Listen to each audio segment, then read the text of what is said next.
Salam sejahtera, terima kasih kerana bersama dengan saya di Nazilin Unity Channel. Ini pengakuan terkini Najib Tun Razak yang paling mengejutkan Malaysia. Najib mengaku, jika dilihat semula, saya kesal apa yang terjadi kepada SRC, kata Najib. Pengakuan ini, pengakuan yang benar-benar mengejutkan ramai orang.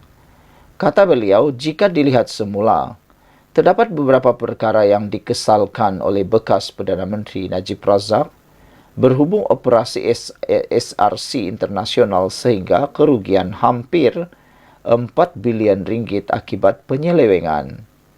Bagaimanapun, pada ketika itu Najib yang juga adalah bekas Menteri Kewangan memaklumkan kepada Mahkamah Tinggi Kuala Lumpur bahawa dia tidak mempunyai sebarang pengetahuan atau maklumat mengenai perkara yang berlaku dalam syarikat pelaburan strategik negara itu yang di bawah Menteri Kewangan diperbadankan MOFINC.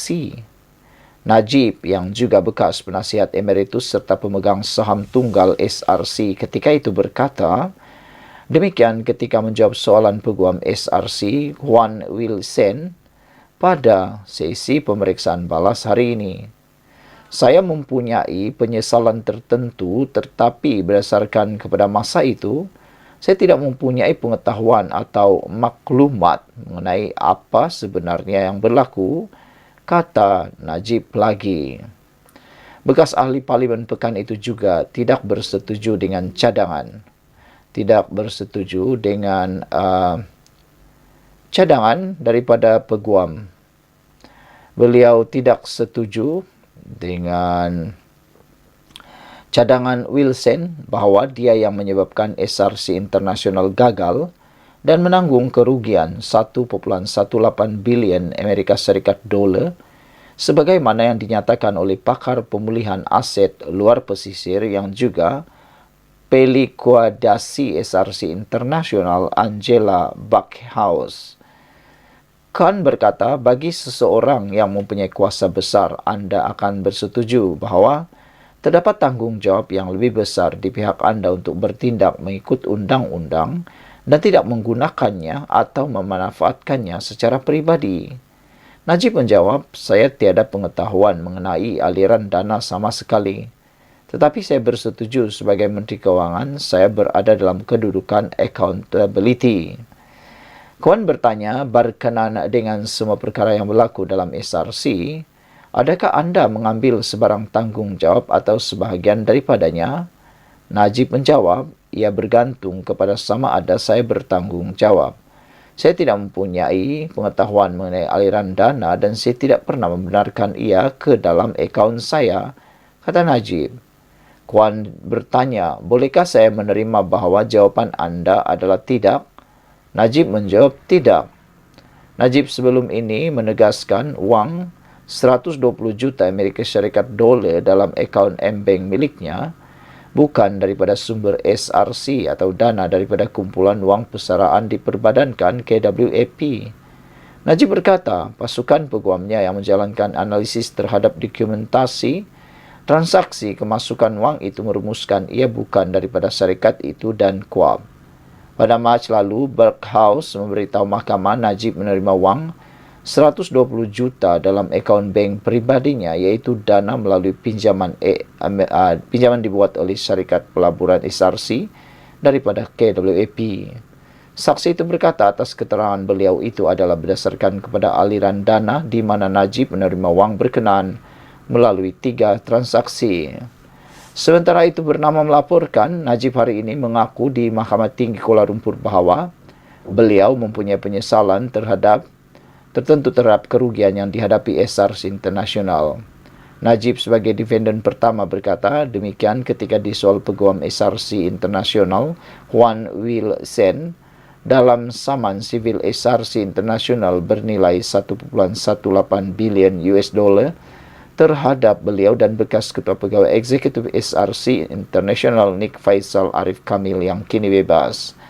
Kuan bertanya, dengan sabitan jenayah anda dalam SRC Internasional dan semua perkara yang berlaku dalam SRC Internasional, adakah anda mempunyai sebarang penyesalan, Datuk Seri? Najib menjawab, Saya ada penyesalan tertentu, tetapi pada masa itu saya tidak mempunyai pengetahuan atau maklumat. Berhubung soalan lain mengenai wang yang masuk ke dalam akaun peribadi beliau serta SRC Internasional dan kumpulan wang persaraan diperbadankan KWP, Najib mengekalkan keterangannya bahawa beliau tidak tahu tentang perkara itu. Sekian untuk kali ini. Jangan lupa tinggalkan komen anda. Sila tekan butang subscribe. Bye-bye. Salam sejahtera. Terima kasih kerana bersama dengan saya di Nazilin Unity Channel. Bahaya kepada UMNO jika bekerjasama dengan PAS. Sememang indah bunyinya jika perpaduan wujud antara UMNO dan PAS. Perpaduan antara dua parti besar orang Melayu dan Islam ini adalah satu gabungan ideal dan idaman rakyat terutamanya kepada orang Melayu. Namun, janganlah orang Melayu terlupa bahawa kerjasama seperti ini pernah wujud di bawah nama Muafakat Nasional. Di bawah Muafakat Nasional MN, gabungan antara dua parti ini pernah turun ke jalan raya untuk membantah kerajaan pimpinan Mahathir dan dasarnya. Ketika itu, lebih 1 juta umat Islam telah bersama turun membantah ICERD dan status Rom. Ia satu himpunan solidariti yang sukses terhasil dari gabungan UMNO dan PAS. Bukan itu sahaja. Hasil gabungan dua parti ini juga telah memenangi 7 pilihan raya kecil berturut-turut. Namun sayang 1000 kali sayang, semuanya hancur lebur sebaik sahaja PAS bertindak khianat termakan umpan musuh dan sanggup buat kerjasama dan hubungan sulit dengan pihak ketiga. Itulah PAS. Tiada langsung sifat amanah dan setia kawan dan kejujuran. Sepatut PAS merujuk UMNO terlebih dahulu sebelum berunding dengan parti PAS. Bukan setelah berunding sulit dengan parti Bersatu baru merujuk UMNO. Semalam, veteran UMNO Tengku Razali Hamzah membuat kenyataan bahawa PAS boleh tukar pendirian bila-bila masa. PAS akan buat keputusan ikut apa yang akan menguntungkan mereka, kata Kuli. Ini sangat benar. PAS seperti Tun Mahathir juga.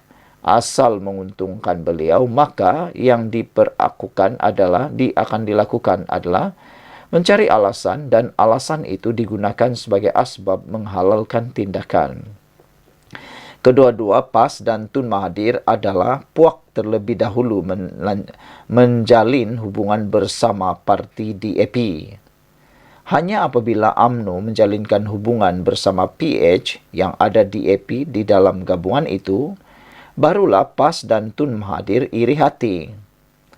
Menurut Kuli lagi, apabila PAS lihat tiada jalan untuk menjadi kerajaan, maka barulah PAS cuba cari jalan untuk berganding bersama UMNO dengan harapan mencapai hasrat itu. Kuli juga menyatakan dahulu PAS sanggup bersama DAP dan akan masuk surga juga, tapi hari ini PAS menyatakan DAP itu kafir harbi pula. UMNO walau bagaimanapun sudah pun kenali siapa itu PAS semenjak PAS tikam belakang UMNO. Sebarang cubaan untuk bekerjasama dengan PAS harus difikirkan dengan masak oleh UMNO kerana banyak risiko perlu diambil jika mau bergandingan dengan sebuah parti yang tidak ada pendirian dan tidak jujur. Bila-bila masa PAS boleh lakukan pusingan dengan beri sedikit dalil dan alasan seperti yang dinyatakan oleh Kuli.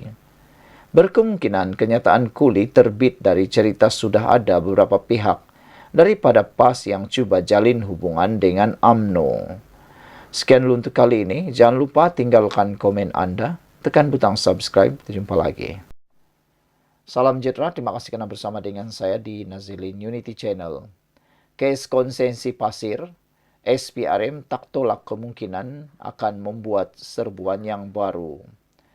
Suruhanjaya Pencegahan Rasuah Malaysia SPRM tidak menolak kemungkinan melakukan serbuan baru ke atas mana-mana premis jika ada keperluan berbuat demikian bagi menyiasat isu syarikat milik Menteri Besar Incorporated MBI itu.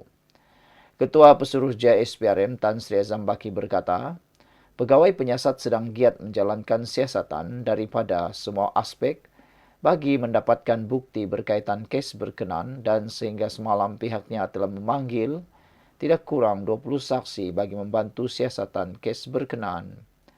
Mana-mana tempat yang mempunyai barang bukti menjadi tugas kepada pegawai penyiasat saya untuk mencari bukti berkenan.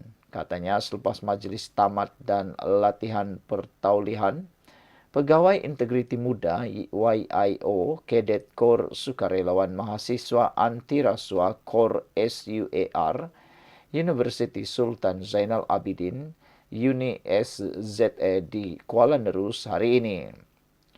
Majlis hari ini menyaksikan 39 kedet KOR SUAR Uni SZE ditauliahkan sebagai YIOSPRM oleh Lembaga Pengiktirafan Pegawai Integriti Bertauliah. Azam berkata Uni SZE adalah satu-satunya institusi pendidikan tinggi di negara ini yang menubuhkan kor suar bagi melahirkan graduan berintegriti tinggi serta mempunyai pengetahuan dalam pencegahan rasuah. Beliau berkata SPRM akan memperkasa kursus KORSUAR di Uni SZE dengan penambahan program latihan pensenjataan dalam modul sedia ada selaras dengan strategi pembentasan rasuah 2024. Saudara-saudara sekalian, jangan lupa tinggalkan komen Anda untuk isu kali ini. Apa komen Anda berkait dengan isu yang panas ini? Adakah perkara ini akan dapat diselesaikan dengan segera? Siapakah pemimpin politik berpengaruh yang dikatakan terlibat secara tidak langsung atau secara langsung dalam kes konsesi pasir dan kes Raja Pasir Selangor ini? Kita mengharapkan tidak lama lagi kita akan ketahui siapa orang tersebut. Walaupun telah hangat di media sosial, tapi belum ada yang disahkan oleh SPRM. Sekian untuk kali ini. Jangan lupa tinggalkan komen Anda.